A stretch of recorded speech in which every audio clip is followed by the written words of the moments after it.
नमस्कार मेरे प्यारे बच्चों, हम यहाँ पर क्लास 9th मैथमेटिक्स गणित मंजरी का सॉल्यूशन देख रहे हैं। हम एक एक स्टेप बाय स्टेप सारे कॉन्सेप्ट को कवर करते जा रहे हैं। अभी हमारे पास में है एक्सरसाइज सेट 4.4 क्योंकि हम चैप्टर नंबर 4 की बात कर रहे हैं, अलजेब्रिक आइडेंटिटीज की बात कर रहे हैं। और इस एक्सरसाइज में हमने जो अभी लास्ट एग्जाम्पल के क्वेश्चंस देखे, कैसे हम फैक्टर में कन्वर्ट कर सकते हैं, किसी भी क्वाड्रेटिक इक्वेशन को फैक्टराइजेशन कैसे करेंगे। हमने ग्राफिकल मेथड देखा, पर यहाँ पर हमको फिल इन द ब्लैंक्स से रिलेटेड क्वेश्चन गिवन है। क्वेश्चन में गिवन है एस स्क्वायर माइनस 11s।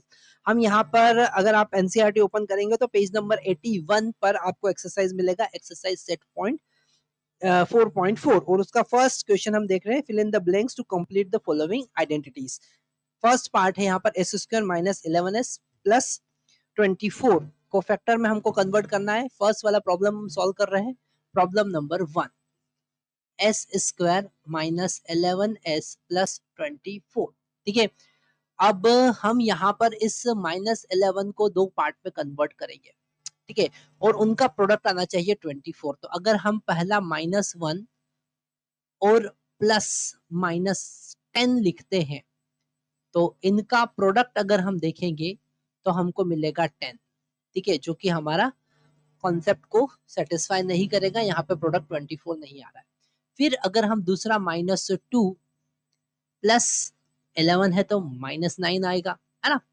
तो ये होगा 18, जो कि हमारे 24 के बराबर नहीं है। आगे देखते हैं, -3 प्लस ये कितना हो जाएगा 8, -8। अब -3 और -8 क्या इन दोनों का मल्टीप्लाई करेंगे तो 24 आता है।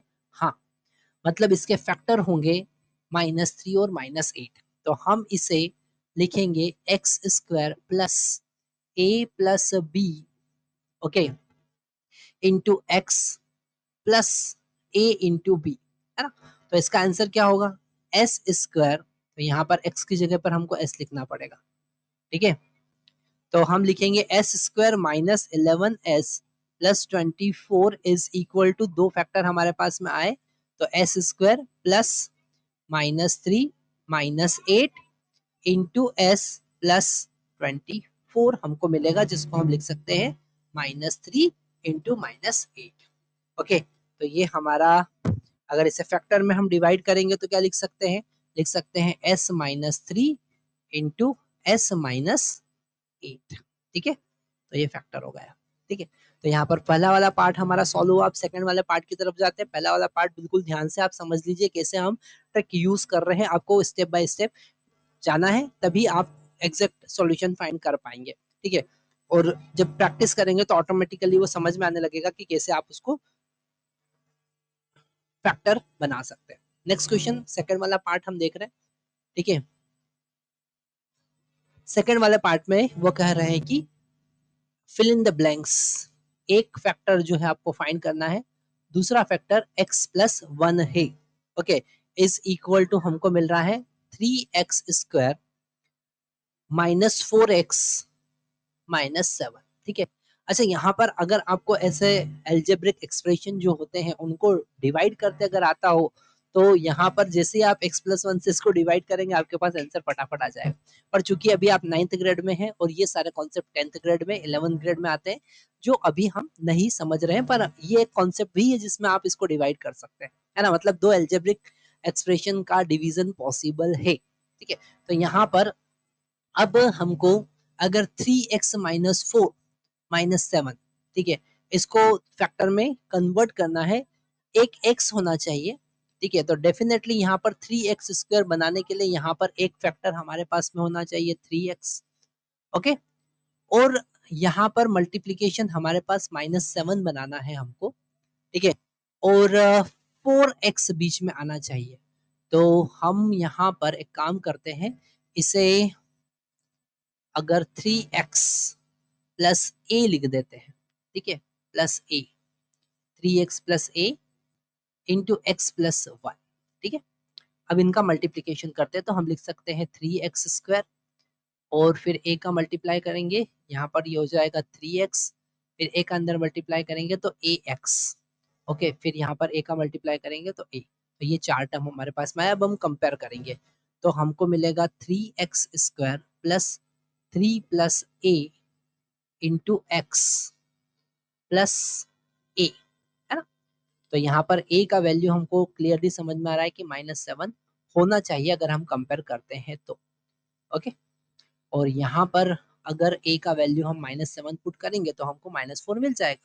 मतलब हम यहाँ पर लिख सकते हैं 3x -4। ओके, ये एक नया मेथड हमने यूज किया जिसमें हमने एक नया वेरिएबल a कंसीडर कर लिया, उसे फाइंड कर लिया। ठीक है, तो ये मेथड भी आप यूज कर सकते हैं।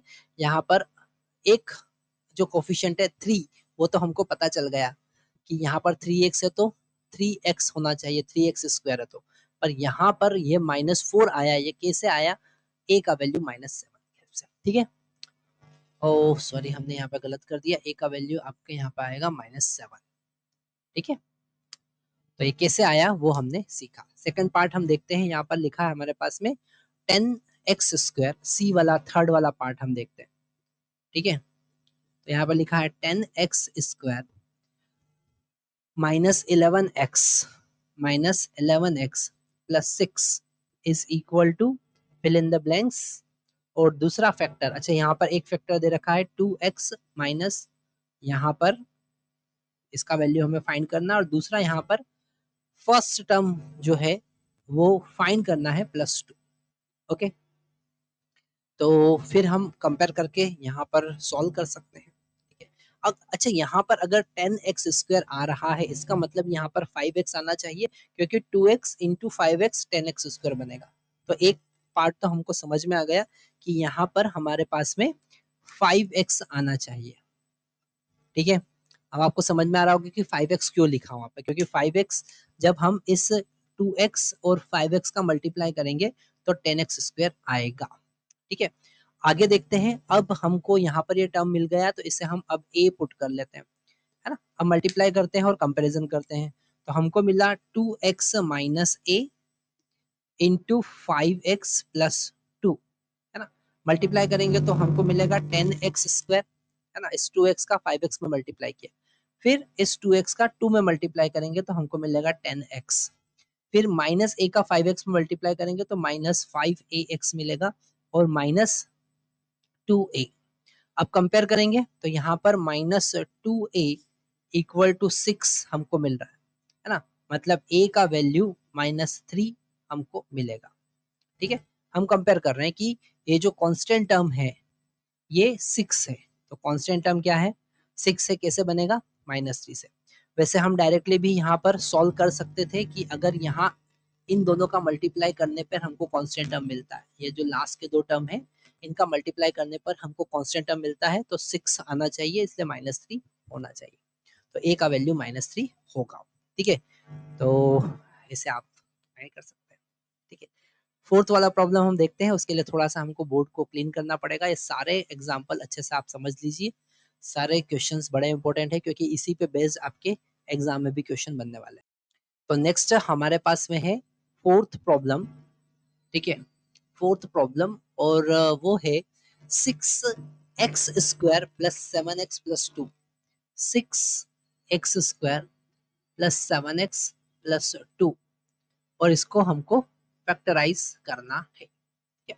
अच्छा, यहाँ पर एक और कॉन्सेप्ट हम अगर आपको एक्सप्लेन करें तो एक और कॉन्सेप्ट है कि ये जो फर्स्ट वाला कोफिशिएंट है एक्स स्क्वायर का और कांस्टेंट है, इन दोनों का जब हम प्रोडक्ट करेंगे तो कितना आ रहा है? 12। तो हमको इस 7 को ऐसे पार्ट में डिवाइड करना है कि 12 आ जाए। ठीक है, ये भी एक मेथड है, आप डायरेक्टली सॉल्व कर सकते हैं।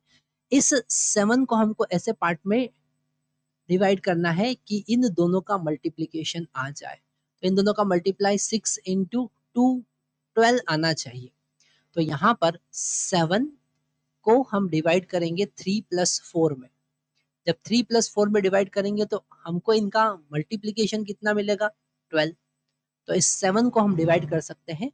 तो हम यहाँ पर लिख सकते हैं 6x square plus 3x plus 4x plus 2, है ना? यहाँ पर बहुत इंपॉर्टेंट कॉन्सेप्ट हम आपके साथ डिस्कस कर रहे हैं। इस इंपॉर्टेंट कॉन्सेप्ट में हम डायरेक्टली यहाँ पर इसको फैक्टर में कन्वर्ट कर सकते हैं, आपको कोई लॉजिक लगाने की जरूरत नहीं।